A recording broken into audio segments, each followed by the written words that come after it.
to the Countertop podcast, where we're all going to bring kind of a topic to the table once a week, talk about it, build on it, discuss it. Some of this can be fun, random, serious. It's kind of all topics that we just choose for that week.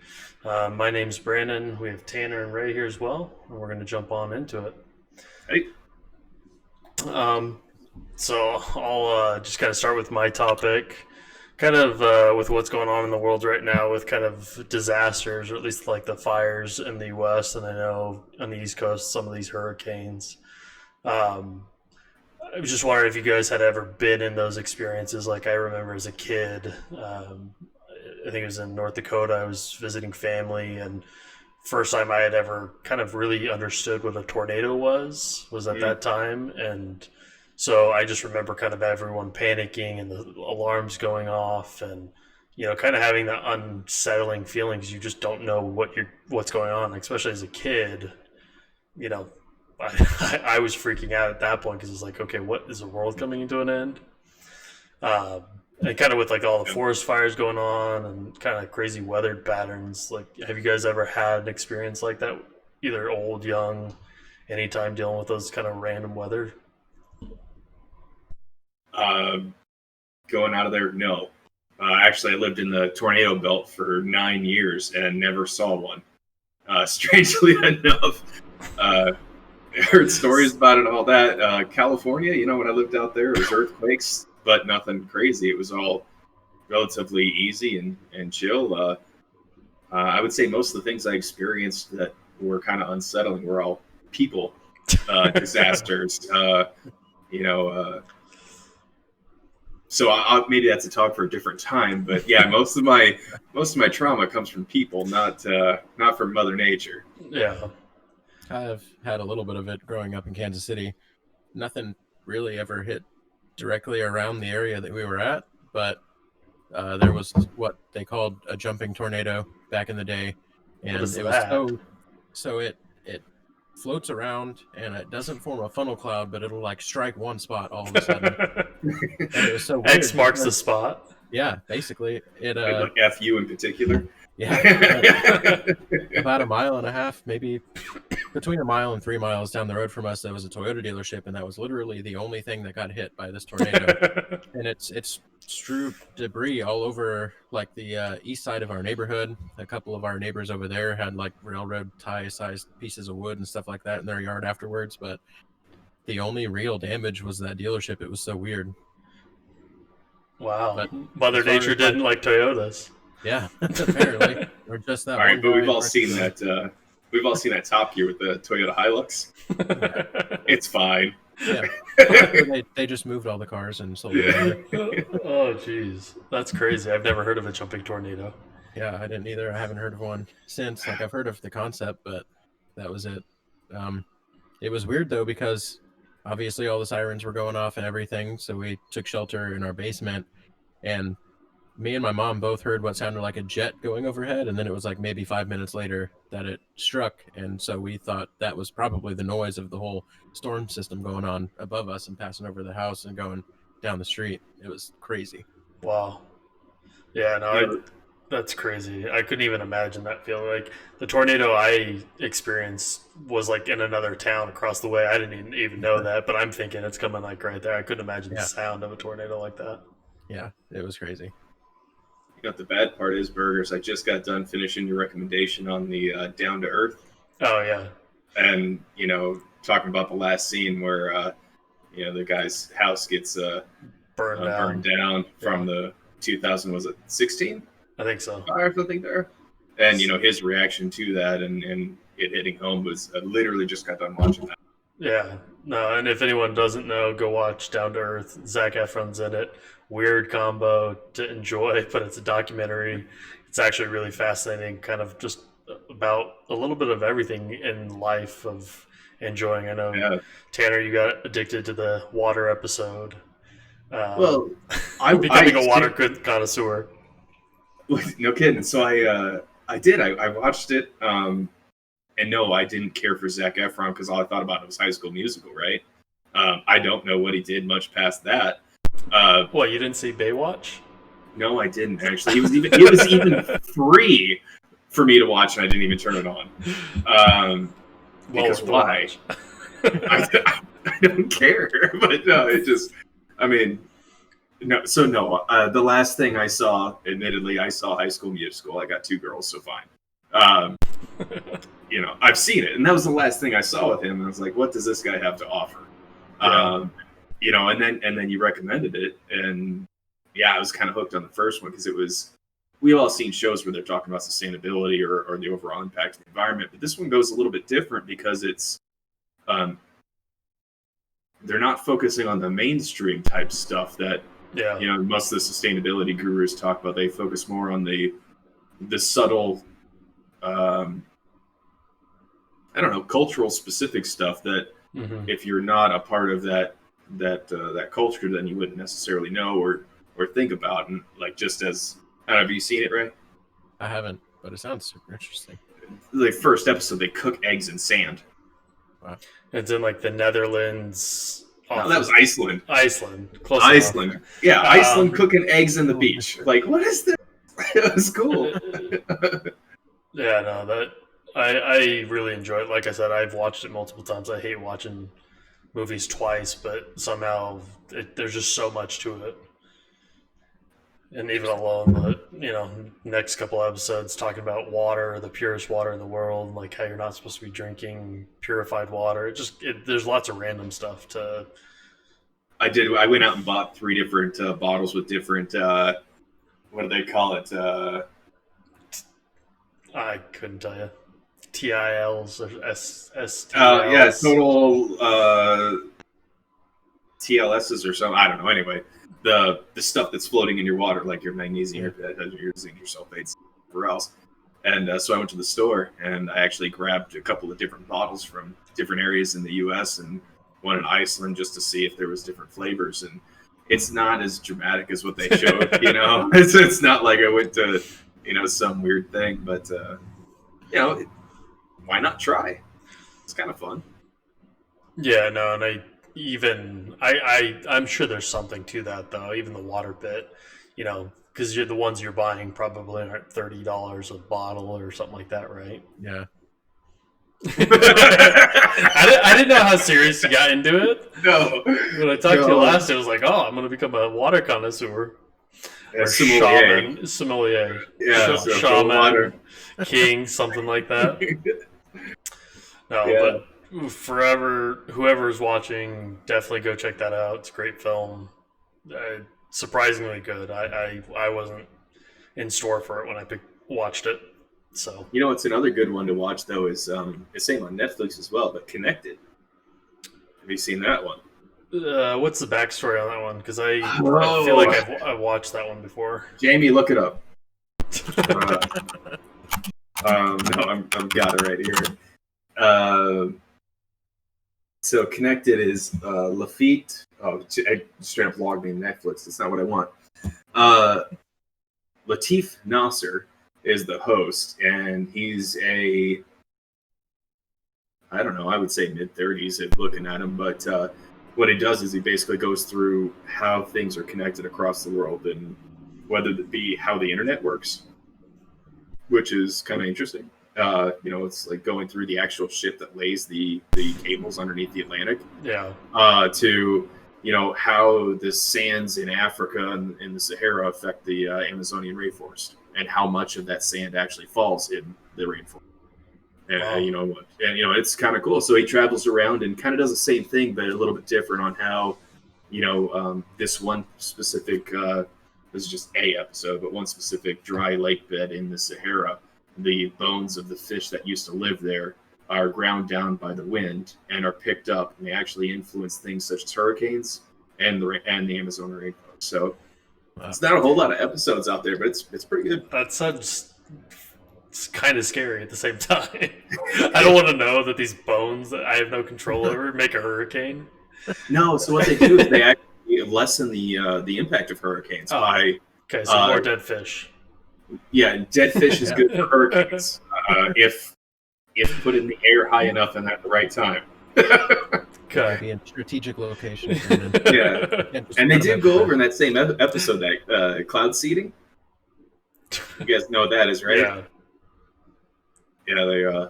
So if you wanted a nice, he goes up a plane, does some, I think it's an aluminum nitrate. Is Yeah. what the actual. Yeah. Anyway, it's a good flick. Watch it. So Connected on Netflix.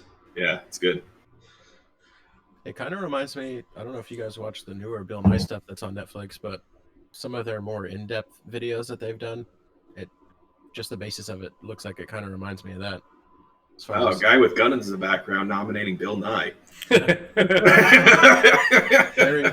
have a very diverse palate. It's a Red Rider. Get it straight. Yeah. With the compass and the stock and a thing that tells time. Exactly. Yep. I haven't shot my eye out yet, so.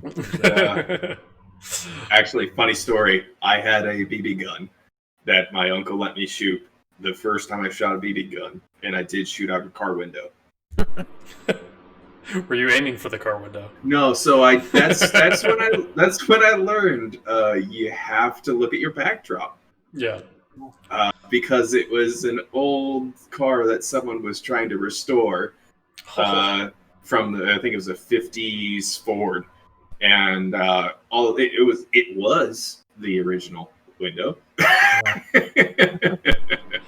Oh, geez. Was it just a neighbor or something like that? Yeah, it was. He had it parked out in the field, and I didn't realize I was poking holes in it.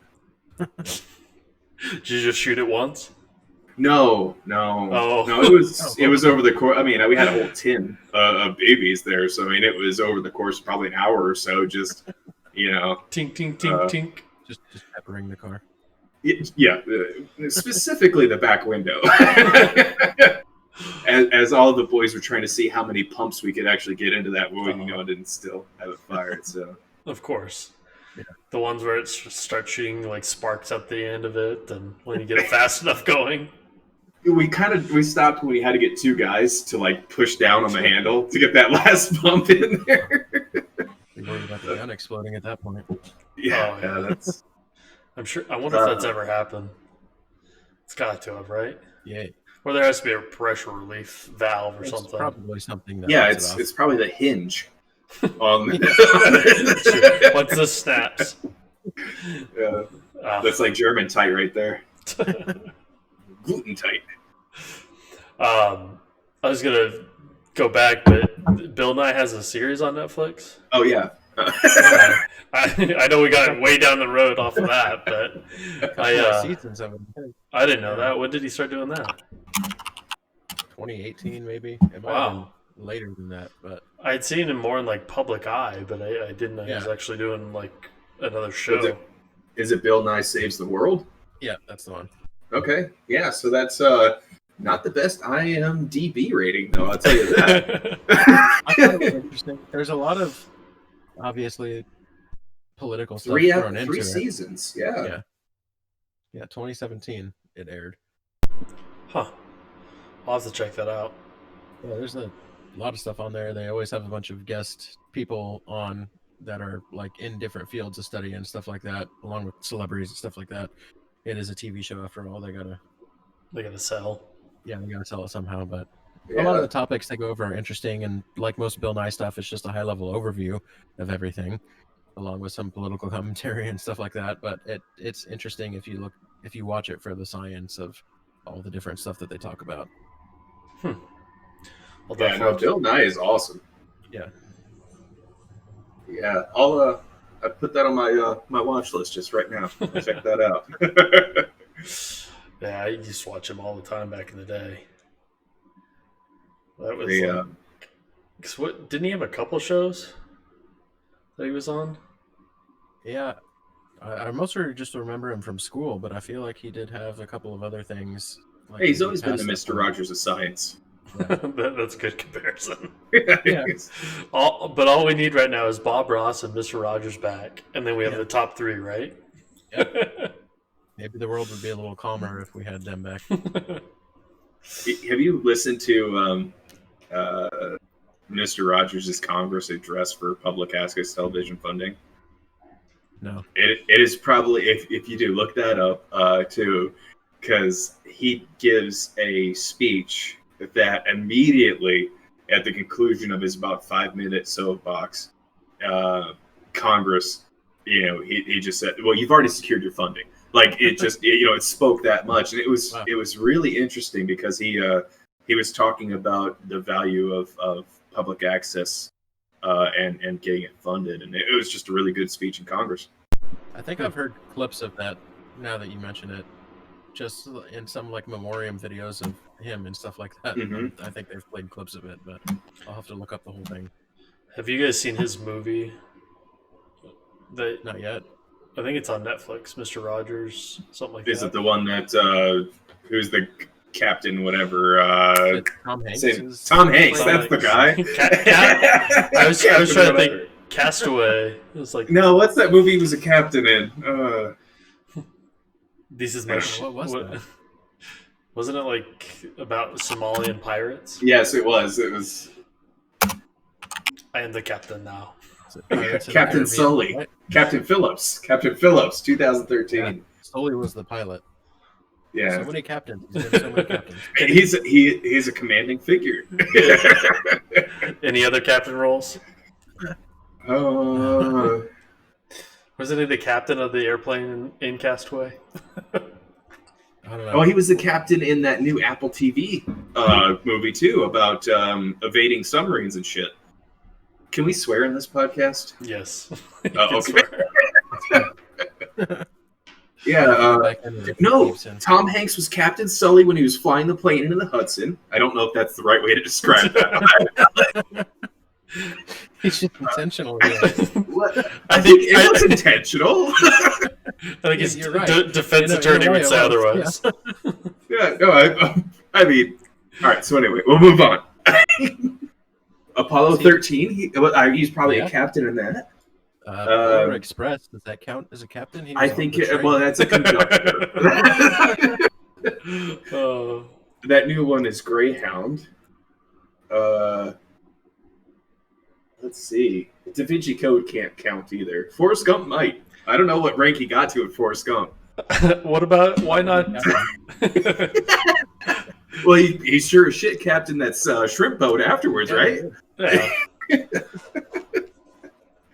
Castaway can't count. Why can't it count? Well, he was the captain on the FedEx delivery plane that he was flying. He was not flying. I haven't seen that movie in forever. He was cast from it, right? That's right. Terminal, that had a captain in the movie. Yeah.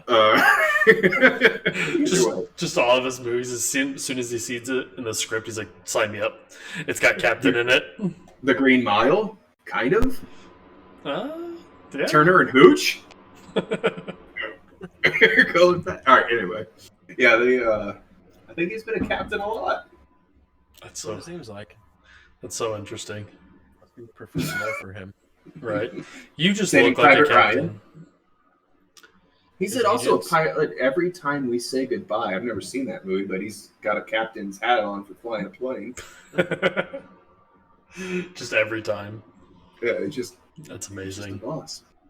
A League of Their Own. Come on now, you got to include that one. What were you saying, Ray? I think they just pitch him roles saying that there's a captain related to the movie, and he takes it. I think we just came up with a conspiracy theory. All right, QAnon, right? That's how you say it? Yeah. All right, guys, if you're listening. If you could break this down for us, come up with a theory, we'll back it. Yeah. I'm going to look into it just a little bit. Yeah. I'm sure there's some data out there in the Reddit. Data's beautiful. It probably breaks down like role-based actors and actresses on keywords. Yeah, that won't surprise me. Speaking of that, did you look at that link on the which Fast and the Furious movie was the Fast and the Furiousness? I didn't. That's a hilarious link. Did you? All right, right. I don't know if you've heard this, but it's hilarious. All right, so if you had to guess, we're on Fast like 18 at this point. Yeah. But I gotta figure out how to put this link up. Was that in Discord? It was in Discord. All right, so I'm pulling up the link right now. This was from a Reddit post, which was amazing, and it started at the 3 months ago at kind of the beginning of quarantine, right? And so this user, Ludgren's Front Kick, Sweet name. yeah. He posted this 3 months ago to our movies. And he says, I wanted to know which of the 9 Fast and the Furious films was the most Fast and Furious. To do this, he created 23 categories and ranked the films in each category, and found out that Fast blank, I'll get to that, was the most Fast and Furious of the franchise. So, so if you're asking yourself, how would you figure out? How would you measure which one's the fastest and the furious, right? Furiousness. Yes, exactly. All right, so just to recap before, think of the categories. He came up with 23. Wow. The movies are Fast and the Furious, right? Too Fast, Too Furious, Tokyo Drift. I'm trying to get these in order. The Fate of the Furious, or Fast 5, Fast and Furious 6, Furious 7. Fast and Furious presents Hobbs and Shaw. I think that's it. So, all right. So, if you were to just guess one category, and then I'll go through all of them. Is shifting a category, because I feel like it should be. No, what? It is. Here's is a category. Can you go ahead and name those categories off? Yeah. So number one, I don't know if these are in a particular order, but this is the number he puts in the racing time. All right, makes sense. NOS usage. Oh, that's a good one. All right, is there a barbecue? Which finale has the fastest ending? Best fight. And then he goes to elaborate a little bit on that one. He goes, this may sound crazy, but I love in Fast and Furious 6 when Han and Roman fight Joe Talisman. They get destroyed and are covered in sweat afterwards. It's a nice contrast to the rest of the brawls. Also, I like the Letty versus Riley fight that happens at the same time. I have no idea what the fuck is going on in this movie, so maybe that means something to someone. I think I gave up after Tokyo Drift, to be honest with you. I was like, this is getting silly. That was the best one. Jeez. So number 6, engine revving time. 7, time spent talking about cars. Time spent where cars are worked on. Number 9, the gear shifts, of course. Tachometer/speedometer shots. Explosions. Time a gun is wielded. Hand-to-hand combat time. Time spent riding outside of vehicles, right? You got to go outside of the vehicles if you're going to do some crazy shit. Yeah. Time spent...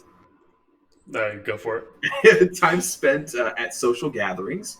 Not very good for 2020. Male bicep times. Right? You got to look at Dom. You know, it's just... All right. Yeah, there was a lot of gratuitous party shot time. I don't know if he's talking about shots or just girls. I'd imagine it's just the girl shots. Number 18. This is kind of sweet. Hugs. Just how many hugs there are, you know? That's a good metric. All right, and number 19. Dimensions of family and team.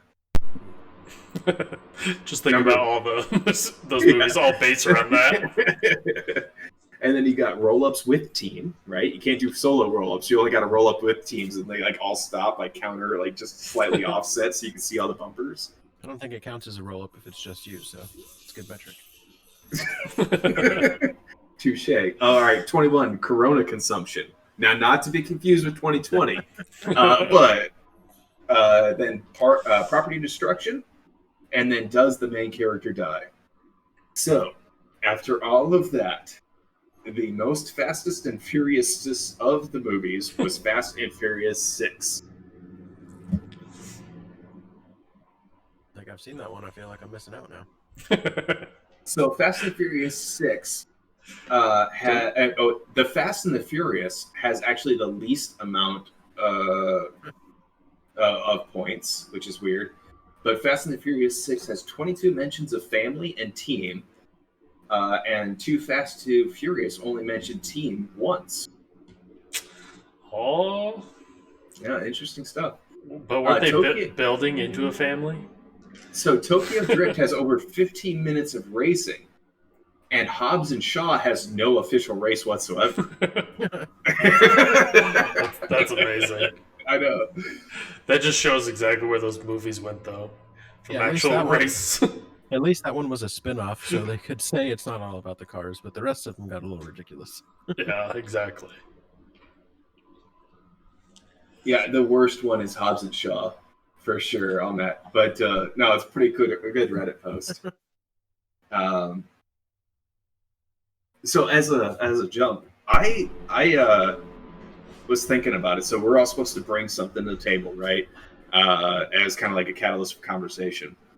There is so much crap going on right now that it's hard to pick something, right? Yep. And you generally don't know how controversial you want to be at the start. Yeah. And you're kind of waiting. Maybe you will get some people who go, "Hey, talk about this. I want to know your opinions." That's kind of what we're hoping for, right? Yeah. Where someone says, "All right." And honestly, at this point, I don't know where the three of us stand on a lot of opinions, so it's kind of interesting. And I'm waiting to see. Surprise, motherfucker! Right. So, I picked something that's a little bit different for mine, and I don't know if you guys are aware or look into much on Starlink. Have any of you heard of that before? Is that the worldwide Wi-Fi thing? It sure is. I was gonna say. I've heard a little bit about it. So this is really interesting. It's Elon Musk's brainchild, right? One of them, yeah. Yeah, One of his many that are super successful. Yeah. So I think as of June, there's nearly 500 satellites in low Earth orbit right now, and they're in the preliminary testing phases of Starlink. What made this controversial to me, and I picked something that, it's not going to piss people off too much, I don't think, if you have an opinion on it. But, wait until you hear what I have to say. Right? So, there's benefit, right? But here's where, everyone will probably say all the praises about having affordable, easy access internet to the entire world to then, get people who have ideas able to present them, articulate them, research them, grow and develop and contribute to a global scale. Great, cool. No one's going to argue that. What's really interesting about the Starlight thing is that they're looking at doing like thousands of these things in low Earth orbit. Yeah. And already, even though they haven't they might have crossed 500 of this last launch because each launch is 60, they're causing pollution for ground-based observations of space. And they could see that as people do time-lapse photos or look through, scopes out into space, they're noticing all these fucking little satellites that are, causing a din over what is observable. And so we picked spots all over the world as high as we could to put as much money into, ground-based observations that we could. And now, because of, you guys seen the space junk maps from NASA, and now we're adding, potentially thousands of other, ground-based observations, they can track now where Starlink is in the sky, and they can attribute that pollution directly to those satellites. And it's interesting because the STEM community is generally saying, you got to be careful. We don't necessarily know if the benefit outweighs the harm in this one. Because it's not like we keep launching a bunch of Hubble's. Yeah. That one's a tough one. Because I think it's, twofold. I think, one, our world's so aggressively changing right now. And probably aggressive is not the best term there, but I think we're getting to a point where we're at this tipping point. I think we've all, in our lifetime, felt the benefit or been impacted by the benefit of technology and how fast it's grown. But I think especially being the generation that we are, they always talk about 90s kids and stuff like that being the generation of rapid technological acceleration, because you go from the 80s to the 2000s, there was such a huge technological leap there that us specifically talking about it is interesting. Yeah, no, I think we're getting to that. Either it continues to grow, or we're at the tipping point of kind of starting to slow down and putter. But I think we're just going to continually boom because I just don't see it stopping. Yeah, Um, it feels like we've hit that slowdown in the general sense of the term of technology. When you think about the technology you use every day that you've used for a while, yeah, I feel like there's a lot of stuff on the horizon like this that people are now starting to talk about that's just going to accelerate another jump in a different direction. yeah, and so I think right there, and again, I hate to say this, but we're Elon's putting us into a place that we've never been in a sense of providing something like that, one, but two, kind of also having this huge technology in outer, lower outer or lower orbit, that's uncharted territory. And so part of it is, I think, even if this does happen, we may have the potential to improve on that because it's going to be a problem. That's kind of why I say I hate to say that, but you're creating a problem that doesn't exist today for someone then to go solve. If that Yeah. makes sense. You're also creating a problem in the midst of a solution to a different problem. Yeah, So because there's always those there's no way to, trade-offs. like, right now we don't have a way to reclaim space debris. Mm-hmm. And if you think about how challenging that topic is, I'm going to use exaggerated numbers because I'm an idiot. But you have a chunk of metal orbiting the Earth at tens of thousands of miles per hour, and That's the exact stat. yeah, actually, I think it's 40. I think it's 45,000. I'm not sure exact. I mean, there's got to be I'm just different kidding. degrees, right, depending on where it's at in its ellipse of its orbit. But nonetheless, it's gonna be. I played Kerbal. Leave me alone. So, um, but right now, no one can reclaim that, and it's not like you can stick out a net. Someone tried. It Mhm. just punches a hole right through it. But you can't punch a hole through a net. But you get the point. Um, it's not like it's easy to reclaim. And that's where, if you say the negative side of Starlink, you have to bring up then the positive side of reclaiming boosters and other things like that. That's an amazing phenomenon that, they're trying to say that maybe we can't solve the existing debris problem, but we can not contribute to it, Mhm. which I think is something major. Um, but as with all issues, I'm sure we'll talk about through this, you can have an opinion on Starlink in particular, but it also is a part of like a larger Oh, issue for with sure. Yeah. blocking lower Earth orbit. That's what I was going to ask about. Does that get to a point where it stops limiting our access to like the sun's energy and stuff like that? Like that's crazy to think about all of the different problems that something like this could stem into because we're trying to get access to the internet for everybody. Yeah, but it's also interesting too because after watching that connected episode on the internet, there's a large the amount of energy it takes to sustain the internet is incredible. Um, I think it's like I don't want to. I'm going to be horrible. I got to do better about facts and stuff. But it's like 3% of our global energy is dedicated just to the internet.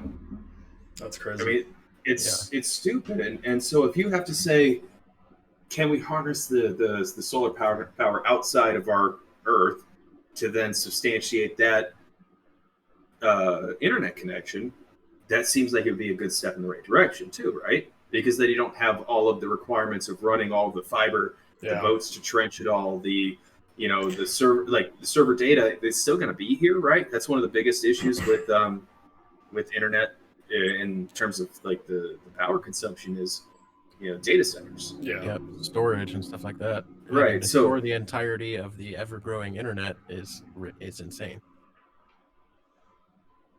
I don't think they Also, have just found RIM a policies for that. yeah. I just found a stat that says we're at 10% of the world's total electricity consumption used by the internet, up from Okay, great. 8% in 2012. So just over the course of 8 years, it's gone up 2%. We're at 10% of total energy. That's crazy. Just, Insane. Yeah. you think about it though. Everyone that has access uses it almost every day. A lot of people are currently using it in the time we're in now to make their livelihood, where they might not be using the internet for that, like teachers and stuff like that. It's probably grown over just the last 8 months compared to that number in Oh yeah, 2019 that I just pulled up. yeah. I didn't even think about that because everyone's having to go virtual that can. Yeah. Plus, when you bring in the storage aspect of it, like we were just talking about, now you've got even more information you have to store, and more information is being created on a daily basis. Yeah, that's a tough one. I see the benefit for Starlight or Starlink. Starlink. I see the benefit of it to continually grow as humans and kind of put us into another time where we're growing in the electronics and internet and so on and so forth. Technology itself, I think it just pushes us that way. And like I said, part of he's going to create another problem, but then there's going to be that's kind of the ever going create a problem, solve a problem deal is what So interestingly, I just saw they put Starlink. Now you got me doing it. They're at 340 miles in our atmosphere, which is low enough that they get pulled down by the Earth's atmosphere eventually in every couple of years, and so they have like an IT useful life degradation already built into their orbit, and so that way they burn up on reentry as like a scheduled end of life update. Yeah. So they're currently being updated weekly, but they do. It looks like they're not contributing to the space debris problem. They're creating and they run off Linux systems. Yeah, they do. They will not become space junk. So right now, the ethical type of discussion is just straight up: should you block ground-based observations? It seems. I feel like at its current point, it's probably fine, but they're also only targeting 2 countries, and they've already got that many satellites up. It would be interesting to track the progression of that and see if it's possible to even put enough satellites into low Earth orbit to block a view for any substantial period of time. Yeah, you just have white streaks from the reflectivity of the metal. Yeah. I think the only thing is how much of that out there is information. Like I know we have all this technology and probably can do all the algorithms and all of that, but stuff we either see meteors or,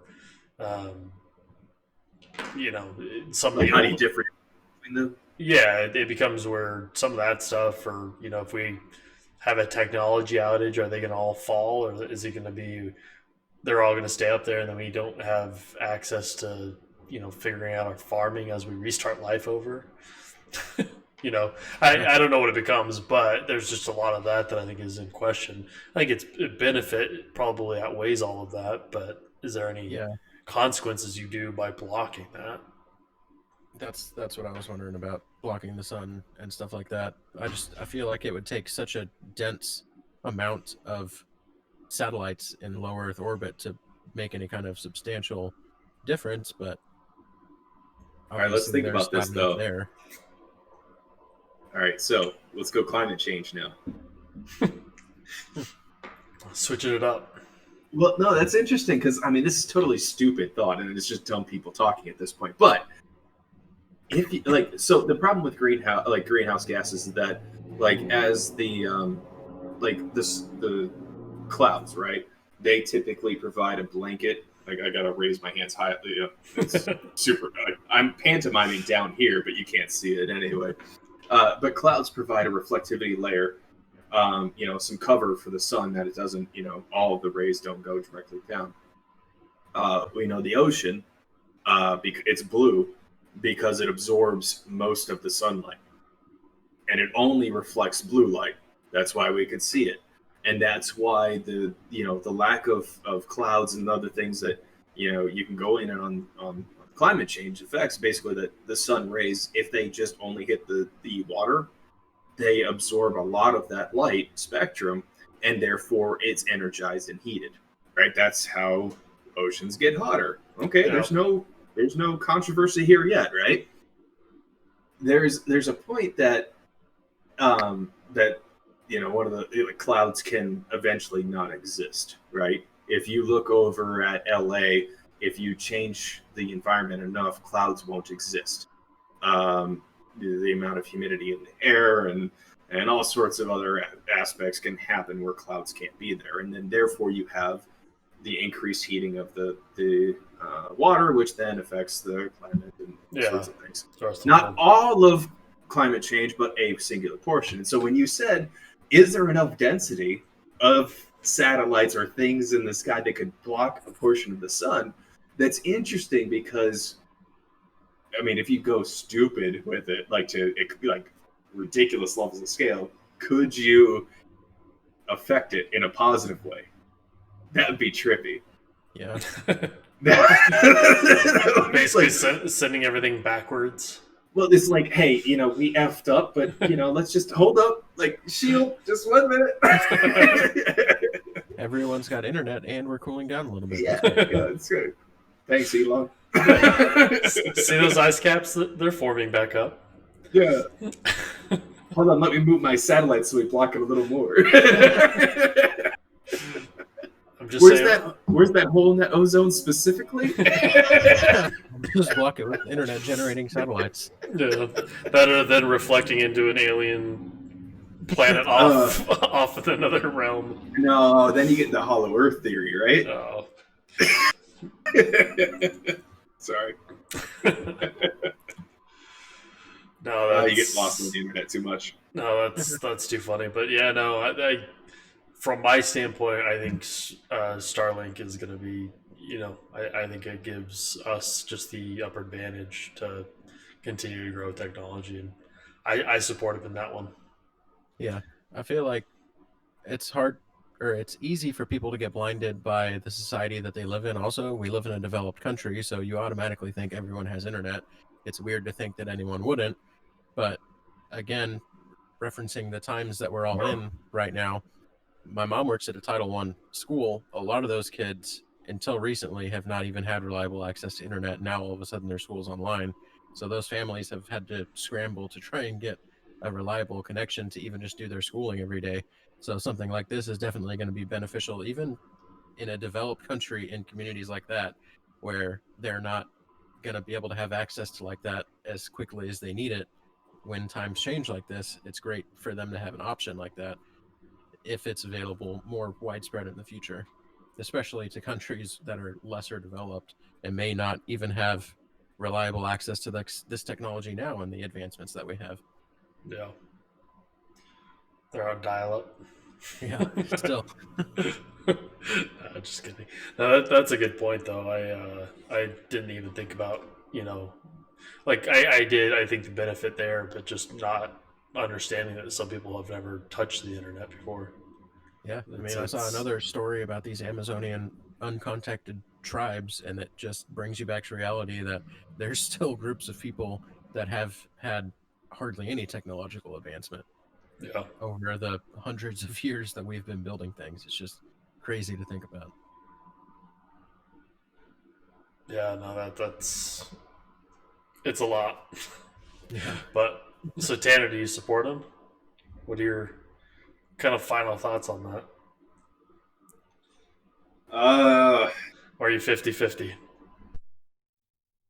No, so I think it's more in the positive in terms of support for it. I think where the negative comes in is that, as we made that switch from government provided space exploration to now trying to go more privatized, the concern is always that that space exploration for the sake of knowledge is going to slow when we're trying to harvest the resources that are available. And most of the advances right now for space flight are trying to target, identify, and capture resources. One of the things, I'm concerned overall that the exploration for understanding will slow as privatization restricts or reduces the availability to observe. And we're throwing out more private satellites now than we are Hubble telescope. Yeah. And so that's my concern. That being said, as a society as a whole, things like capitalism really have to be concerned, and why the privatization of space exploration really throw a wrench in the gear. They've already identified a singular, I guess it'd be an asteroid, that has more gold on it than the entire fucking Earth. And if a private organization is able to harvest that, then the total gold-based system of currency falls through the floor. Yeah. I don't know exactly what that asteroid is called, but if you're looking at, let's say, the conversations about what is wealth, right, and what is capitalization and what would be the benefit, when you saturate a market too much for our most scarce resource of gold, really what it is it's a superconductive material. And so we typically only plate in gold, but if you saturated the market where no one longer has this extreme monetary value, it's going to shake everything up. And so that's where Starlink, fine. Overall picture, concerned. Yeah. No, I didn't even think that far out there to touch on any of that. So I was more worried about what the speed would be. So Well, in June of 2020, they were doing about 5 terabytes of data a day. Nah, it's all right. So, well, we're approaching the 45-minute mark. We'll kind of keep these kind of that mark, 45 minutes to an hour. So once again, this is the Countertop Podcast. My name's Brandon. That's Tanner. That's Ray. We're going to kind of be doing these constantly, bring our topics. Feel free to comment down below, share anything you want, and subscribe. We appreciate it, guys.